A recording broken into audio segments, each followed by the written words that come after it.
I am utilizing the Bit Integrations plugin to establish a connection between these two platforms. Let's go to Bit Integration Dashboard. Create integration.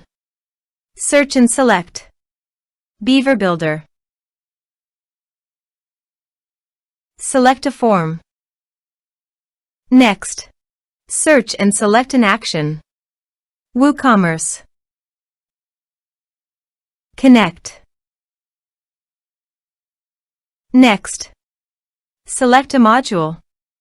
I will create a customer, so I am choosing to create customer. Map the respective fields. Here are advanced features in conditional logic. If you want, you can use it for your own requirement. Click on Next. Finish and save it. Go to the Beaver Builder page and fill in the form.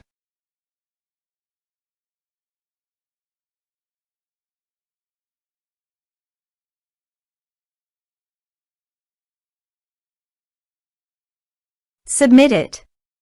Form submitted successfully. Now go to the WooCommerce Customers dashboard. And you can see customer created successfully in the WooCommerce. Thanks for watching.